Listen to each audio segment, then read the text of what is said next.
ఇలా ధనిక రాష్ట్రాన్ని దరిద్ర రాష్ట్రం చేసిరు మీ సర్కారులు అందరూ కలిసి. నువ్వు సావాలా, వాళ్ళు సల్లగుండాలా. సామాన్యుడు ఓటేసి సంకనాకుతుంటే కటాకట్ కటాకట్ కటాకట్ మోడల్లు ఇప్పటిదాకా ఏం చేసినాయి భారతదేశంలో? కొన్ని ఆఫీసులలో నువ్వు పోతే బిచ్చపోల కంటే అది మన ఫైల్ తీసుకొని డెస్క్ కింద పెడతాడు. రేపురా తరతరాల నుంచి కాపాడుకుంటూ వస్తున్న ఆస్తులు, ఆర్ టు దట్ మ్యాటర్ కష్టపడి సంపాదించుకున్న భూములు సంకనాగిపోయినాయి కదా.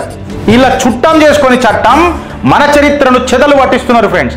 అందుకే చట్టం తెలుసుకో అని చెప్పి చెప్తున్నాను. నీ కులం ట్యాక్స్ పేయర్ కులం లేచి మాట్లాడు. కేంద్ర సర్కార్ ఒక కొత్త లా తీసుకొని వచ్చింది. That is called as registration amendment bill 2025. అంటే ఏదైతే రిజిస్ట్రేషన్ మనం చేస్తాం కదా ఫ్రెండ్స్, దాన్ని కంప్లీట్గా ఆన్లైన్ చేయాలనే అడుగులు కేంద్ర సర్కార్ ఆలోచిస్తుంది. ఏదైతే రిజిస్ట్రేషన్ అమెండ్మెంట్ బిల్ 2025 పార్లమెంట్లో ప్రవేశపెడదాం అని చెప్పి అనుకుంటుందో, ఆల్రెడీ భారతదేశంలో ఏ సర్కార్ ఎట్లా దాన్ని ఏ రకంగా చూసినా అర్థం చేసుకోవాల్సిన ప్రాబ్లం ఏందనంటే, మీకు ఇలా తెలంగాణలో ఎస్పెషలీ కాంగ్రెస్ సర్కార్, ఎక్కడెక్కడైతే కాంగ్రెస్ సర్కార్ ఉంటుందో మన తెలంగాణ దాన్ని అపోజ్ చేస్తున్నది. మళ్ళా ఈ రిజిస్ట్రేషన్ బిల్ ఏదైతే ఉన్నదో అది మంచిదా చెడ్డదా దాని మీద ఇలా కొంచెం చర్చించుకుందాం ఫ్రెండ్స్. చర్చించుకుందామా లేదా? మళ్ళీ సెంటర్ తీసుకొచ్చింది మంచిదా కాదా? వక్ఫ్ తీసుకొస్తే వక్ఫ్ ఒక వాతా అని చెప్పి చెప్తారు, హక్కులు కోల్పోతున్నాము అని చెప్తారు. యూనిఫామ్ సివిల్ కోడ్ తీసుకొద్దాము అని అంటే అట్లెట్లా అని చెప్పి మాట్లాడతారు. ఎన్ఆర్సీ తీసుకొని వచ్చి చొరబాటుదారులను చెవ్వట్టుకొని లాద్దా నిలకూడదాం దేశంలో నుంచి అని అంటే వాళ్ళు మనుషులు కాదా బతుకొద్దా అని చెప్పి మాట్లాడతారు. మళ్ళా దేశంలో ట్యాక్స్ కట్టే హిందువులు మాత్రం ఒక 8th గ్రేడెడ్ నుంచి 10th గ్రేడెడ్ సిటిజన్ లెక్క బతుకుతూ ఉంటారు. In fact let us not deviate the subject. Registration bill ఎందుకు అవసరము అని చెప్తే, రిజిస్ట్రేషన్ ప్రాపర్టీ చేసుకున్నాక కూడా కబ్జాలు అవుతుంటే సివిల్ కోర్టులకు, హైకోర్టులకు, సుప్రీంకోర్టులకు పోయి ఎన్నిసార్లు, ఎన్ని సంవత్సరాలు, ఎన్ని జీవితాలు, ఎన్ని యుగాలు, ఎన్ని జన్మలు ఆగాల, ఆగం కావాలా, ఆవేశపడాలా, అవమానపడాలా అనేది ఇలా ఒక పెద్ద క్వశ్చన్ మార్క్ అయిందా లేదా? Go to court. ఏదైతే డిస్ట్రిక్ట్ మెజిస్ట్రేట్ ఉంటాడో, ఎవరైతే యాక్షన్ తీసుకోవాల్సిన ప్రభుత్వ ఉద్యోగులు ఉంటారో వాళ్ళు కోర్టుల మీద భారం పెంచుతున్నారు. Go to court. Is there any sort of a responsibility or accountability? ఎవడు జిమ్మెదారి, ఎవడు జవాబుదారి? కోర్టులు కూడా పాపం యాక్సెప్ట్ చేసుకుంటా పోతూ ఉంటాయి. సామాన్యుడికి ఎవడైతే యాక్సెప్ట్ చేస్తున్నాడు చూడు కోర్టు, వాళ్ళ మీదనే నమ్మకం పోయే పరిస్థితి వచ్చింది. ఎందుకనంటే సాగదీసి సాగదీసి సాగదీసి సాగదీసి అలా సావు దగ్గరకు పడ్డది, కానీ వాళ్ళకు సమాధానం రాలే కదా అన్న ప్రశ్నకు ఎవడు సమాధానం చెప్తాడు friends? Registration bill 2025 central government ఈ డ్రాఫ్ట్ బిల్ని ఇంట్రడ్యూస్ చేస్తుంది. నిజంగా చెప్పాలనంటే 117 సంవత్సరాల రిజిస్ట్రేషన్ యాక్ట్ 1908 ఉందో, అంటే 1908లో రిజిస్ట్రేషన్ యాక్ట్ వస్తే 117 సంవత్సరాల తర్వాత దానికి సవరణలు అవుతున్నాయి. అంటే సామాన్యుడు ఓటేసి సంకనాకుతుంటే కటాకట్ కటాకట్ కటాకట్ మోడల్లు ఇప్పటిదాకా ఏం చేసినాయి భారతదేశంలో? అంటే సవరణలు రావద్దా? ఆనాడు ఉన్న పరిస్థితులు ఈనాడు ఉన్నాయా? ఆనాడు ఉన్న ఓపికలు ఈనాడు ఉన్నాయా? ఊపిరి పోతుంటే కూడా ఉత్సాహవంతంగా కనబడాలి నాయకులకు, ఓటర్లు. ఎట్లా అనంటే నువ్వు సావాలా, వాళ్ళు సల్లగుండాలా అనే తత్వం కాదా friends? Major of the cases కోర్టులలో మీకు ఏం కనబడతాయి? రెవెన్యూ. దానికి ఇక సాగదీసి సాగదీసి సాగదీసి నడుపుతూ ఉంటారు. అయితే ఇప్పుడు కేంద్ర సర్కార్ ఏం చేసిందనంటే ఒక ఆన్లైన్ ప్రాపర్టీ రిజిస్ట్రేషన్ని తీసుకొని వచ్చింది. కంప్లీట్గా చిన్న లైన్లో చెప్పాలనంటే కంప్లీట్గా కీ డాక్యుమెంట్స్ ఏవైతే ఉంటాయో దాన్ని ఆన్లైన్గా డిజిటైజ్ చేసి పడేయాలా, దాన్ని మ్యాండేట్గా డిజిటైజ్ చేయాలా అని చెప్పి చెప్పింది.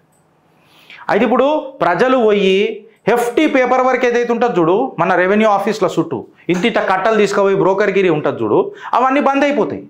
ఈ hefty పేపర్ వర్క్ బంద్ అయిపోతుంది. రిజిస్ట్రేషన్ డైరెక్ట్గా నీకు ఆన్లైన్ అయిపోతుంది. వెదర్ అగ్రిమెంట్ ఆఫ్ సేల్ చేసుకున్నా, పవర్ టు అటర్నీ ఇచ్చినా, సేల్ డీడ్ చేసుకోవాలన్నా, or to the get matter mortgage చేసుకోవాలన్నా ఈ hefty పేపర్ వర్క్ ఖతమై ఆన్లైన్లో చేస్తే ఏమన్నా ప్రాబ్లమా? నీకు నాకేం ప్రాబ్లం లేదు, సర్కార్లకు ప్రాబ్లం వస్తుంది. నీకు నాకేం ప్రాబ్లం లేదు, నువ్వు నేను ఓటేసిన ప్రభుత్వాలకు ప్రాబ్లం వస్తుంది. అది ఎట్లా రా నాయనా అని అంటే నెత్తి విక్కోవాలి. నీకు నాకు అసలే ప్రాబ్లం లేదు, కాకపోతే నువ్వు నేను ఓటేసినోడికి ప్రాబ్లం వస్తుంది. ఆ ఓటేసినోడు మాత్రం కేంద్ర సర్కార్ తీసుకొచ్చిన డిజిటైజేషన్ ప్రాసెస్ని కామన్ మ్యాన్కి ఇష్టం ఉన్నా కిరికిరి పెడతాడు. మీకు ఆన్లైన్ ఉండాలన్నా వద్దా ఫ్రెండ్స్? మీ కామెంట్ రూపంలో చెప్పురు నాకు. ప్రతి స్టేట్స్, ఇన్ఫ్యాక్ట్ చెప్పాలంటే సెవరల్ స్టేట్స్, భారతదేశంలో ఉన్న కొన్ని రాష్ట్రాలు, నిజంగా చెప్పాలంటే మెజారిటీ ఆఫ్ ది రాష్ట్రాలు దీన్ని ఒప్పుకున్నాయి. బట్ తెలంగాణ కాంగ్రెస్ సర్కార్ మాత్రం ఆహా, తెలుసు కదా మీకు, ఇక తెలుసు కదా నేను ఆహా అని అన్నా అంటే అట్లెట్లా అని చెప్పి ఆట మొదలెట్టే ప్రయత్నం చేస్తారు. ఇప్పుడు నాకు ఒక విషయం చెప్పుర్రి ఫ్రెండ్స్, ఏందనంటే ఇందులో ఒక ఫెసిలిటీ క్రియేట్ చేస్తుంది కేంద్ర సర్కార్. నీకు డాక్యుమెంట్స్ అన్నిటినీ ఆన్లైన్ చేసి సబ్మిట్ చేసి యాక్సెప్ట్ చేసే ఒక మంచి నిజంగా కార్య పద్ధతిని మొదలుపెట్టింది. ఆ పద్ధతిని మనం యాక్సెప్ట్ చేయాలా వద్దా? ఇప్పుడు ఈ ఆన్లైన్ సిస్టమ్ మనం చేస్తే ఈ ఫ్రాడ్ అనేది పోతుంది కదా. దాని ఆధార్కి మనం లింక్ చేసినాం అనుకో, ఎవడెవడికి ఎక్కడెక్కడ ఏమేమి ఆస్తులను బయటపడతాయి అంటే ఎవడన్నా బెనామీ ఆస్తులు బయటపడతాయా? ఈ వెరిఫికేషన్ సిస్టమ్ ఏదైతుందో చాలా నీట్గా అయిపోతుంది కదా, ఫ్రాడ్ ఫ్రీ అయిపోతుంది కదా, ఇండివిజువల్ కన్సెంట్ లేకుండా అయిపోతుంది కదా. ఆడికి ఈడికి ఆ బిచ్చపోల కంటే అధ్వానం. కొన్ని ఆఫీసులలో నువ్వు పోతే బిచ్చపోల కంటే అధ్వానం. మన ఫైల్ తీసుకొని డెస్క్ కింద పెడతాడు, రేపురా ఎల్లుండ్రా ఆవులు ఎల్లుండ్రా. సూర్యుడు చంద్రుడు అలసిపోతారు కానీ మన ప్రాబ్లంలు సాల్వ్ కావు. సూర్యుడు చంద్రుడు అలసిపోతారు.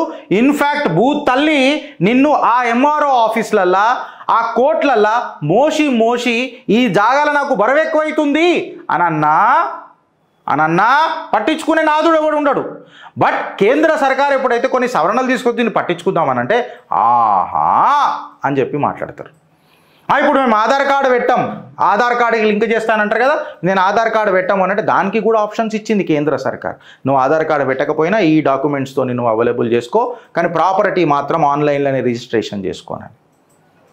రికార్డు కీపింగ్ ఎంత అవుతుంది? ఇప్పుడు షేక్పేట్ మండల్లో ఒకసారి మొత్తం కాలబెట్టి పడదో బిర్రు అంటే అప్పుడు దాకా రికార్డ్స్ కట్టి శిస్తులు కట్టి చెమట ఓర్చి తరతరాల నుంచి కాపాడుకుంటూ వస్తున్న ఆస్తులు ఆర్ టు దట్ మ్యాటర్ కష్టపడి సంపాదించుకున్న భూములు సంకనాగిపోయినాయి కదా. No records available and so the courts has to decide. And how do the courts decide if there is no proper evidences? కోర్టులను కూడా ఇలా అనేది అది లేదు. మండల ఆఫీస్లే కాలబెట్టేసి వెనకటికి వైఎస్ రాజశేఖర రెడ్డి టైంలో షేక్పేట మండల ఆఫీసే కాలిపోయింది. యాదొస్తుందా మీకు? నేను కథలు చెప్తున్నది. మళ్ళీ అప్పుడు వైఎస్ రాజశేఖర రెడ్డి ప్రభుత్వం అంటే ఏ ప్రభుత్వం? కాంగ్రెస్ హీన చరిత్ర. ఈ key feature of the new bill ఏందనంటే ఫ్రెండ్స్, ఈ key feature of the new bill నేను ఏమంటా అన్నానంటే చట్టం తెలుసుకోవాలా. చట్టం ఇలా చుట్టం చేసుకొని చట్టం మన చరిత్రను చెదలు పట్టిస్తున్నారు ఫ్రెండ్స్. అందుకే చట్టం తెలుసుకో అని చెప్పి చెప్తున్నా. వెన్ వీఆర్ స్పెండింగ్ ఇంత టైం దీని మీద స్పెండ్ చేస్తున్నాం అంటే ఒక సామాన్యుడికి అర్థం కావాలన్నా ఏమంటారు మా కోరిక. ఈ key features of the bill అని మనం తీసుకుంటే కంప్లీట్గా electronic submission of the documents. ఈ సర్టిఫికేట్స్ వస్తాయి మీకు. ఈ సర్టిఫికేట్ ఇప్పుడు ఎవడన్నా భూమికి సర్టిఫికేట్ ఇవ్వగలుగుతాడా? ఇది గిరీష్ దారామని ఇది నీ భూమిరా డన్. నువ్వు మళ్ళీ కొడుకు రిజిస్ట్రేషన్ చేసేదా ఇవ్వగలుగుతాడా? Certificate process ఇవ్వగలుగుతారా? ఇప్పుడు ఈ సర్టిఫికేట్ వస్తుంది కదా డిజిటల్కి. మండల ఆఫీస్ పోతే పోని ఒడుకోవాలి చెత్తకాయిదాలు. డైరెక్ట్ రికార్డ్స్ అన్నీ ఆన్లైన్లో అవుతున్నాయి కదా. ఆధార్ని అలా ఒక ఆల్టర్నేటివ్ బేస్ ఫర్ ఐడెంటిఫికేషన్ కూడా చేస్తానంటున్నారు. నువ్వు ఆధార్ కాకపోతే వేరే డాక్యుమెంట్ పెట్టుకోమని అంటున్నారు కదా. ఇన్ఫర్మేషన్ ఫ్లో అనేది ఈ డిజిటల్ సిస్టమ్స్లలో ఎంత స్మూత్గా ఉంటుంది ఫ్రెండ్స్. ఇదంతా చేస్తే ఒక నిజంగా చెప్పాలి అని అంటే కేంద్ర సర్కార్ ఆలోచన మంచా ఏంది అని అంటే wider scope for compulsory registration. నేను ప్రాపర్టీ అగ్రిమెంట్ చేసుకుంటా, ఆడికి 6 నెలలు అని చెప్తా, 60 సంవత్సరాలైనా చక్కగా పైసలు కట్ట, ఆడు కోట్ల చుట్టూ తిరుగుతాడు అని ఆడ తాత కిరికిరి చేస్తే అని మనమళ్ళ దాకా కేసు కొట్లాడుతుంటారు. సమాధానం దొరకక సావులు అవుతుంటాయి ఇంట్లల్లో, కానీ పరిష్కారం కాదు. అందుకే కంపల్సరీ రిజిస్ట్రేషన్. అప్పుడు ఏమవుతుంది? నువ్వు అమ్మాలన్నా, అటర్నీ పవర్ ఇవ్వాలన్నా, కోర్టు బేస్డ్ ఇన్స్ట్రుమెంట్స్ ఉండాలన్నా, సేల్ సర్టిఫికేట్లు తీసుకోవాలన్నా, ఇన్ఫ్యాక్ట్ కోర్టులకు కూడా చాలా నిజంగా చెప్తే చాలా సులువు అవుతుంది కాదా? స్ట్రాంగర్ లీగల్ ప్రొసీజరల్ ఫ్రేమ్వర్క్ గట్టిగా అవుతుంది. ఎవడైతే రిఫ్యూజల్ ఫర్ రిజిస్ట్రేషన్ అని చెప్పి మాట్లాడతారు కదా సబ్ రిజిస్టర్ ఆఫీసులలో, వెనకటికి 2006లో రిజిస్ట్రేషన్ అయిన ప్రాపర్టీని కూడా క్యాన్సిల్ చేసి అమ్మిన తరుణాలు ఉన్నాయి. కోర్టులను అడుగుతున్నా, which is called as unilateral cancellation. Unilateral cancellation. మళ్ళీ దాని మీద ఎట్లా తీసుకొస్తారు తెలుసా? ఏదైనా కోర్టులలో పాపం ఏదైనా యాక్ట్ తీసుకొచ్చామని చెప్తే అనుకో, అది ఈ డేట్ నుంచి వర్తిస్తుంది కదా, అది దానికి వర్తించదు కదా, రెట్రోస్పెక్టివ్ సినారియో అని చెప్పి మళ్ళీ ఆర్గ్యుమెంట్లు అవుతాయి. అంటే ఎక్కడికైనా విక్టిమ్ని పెద్ద విక్టిమ్ చేయడానికి ప్రయత్నం చేస్తారు తప్ప, కేసుని సాగదీసి నీ సాగు చూస్తారు తప్ప నీకు సమాధానం రాదు. అనుకూలంగా రకరకాలుగా తిప్పుతారు దాన్ని, రకరకాలుగా. లాయర్ పర్స్పెక్టివ్లో చెప్తున్నా. I'm not criticising the lawyer. ఆయన ప్రొఫెషన్ అది టు సేవ్ హిస్ క్లయింట్ ఏ రూపంలో వచ్చినా ఆయనకు సొల్యూషన్ ప్రొవైడ్ చేసే వృత్తి అది. ఇది రావడం వల్ల నీకు ఆస్కారం తగ్గిపోతున్నది కదా. కేస్ అనేది ఒక లీగల్ ఫ్రేమ్వర్క్ అనేది, ఒక ప్రొసీజరల్ ఫ్రేమ్వర్క్ అనేది ఏమంటారు గట్టిగా అవుతుంది కదా. ఈ క్యాన్సలేషన్ ఆఫ్ రిజిస్ట్రేషన్లు ఎక్సెట్రా ఇవన్నీ దూరం అయితే న్యాచురల్ జస్టిస్కి దగ్గర అవుతాయి. ఇది నిజంగా చెప్పాలని అంటే ఒక ఇన్స్టిట్యూషనల్ అండ్ గవర్నమెంటల్ రిఫార్మ్ కాదా, గవర్నెన్స్ రిఫార్మ్ కాదా? దీనికి కొంతమందిని కొత్త వాళ్ళని పెట్టుకో, అడిషనల్ అసిస్టెంట్ ఇన్స్పెక్టర్ జనరల్ అని ఎక్సెట్రా పెట్టుకో.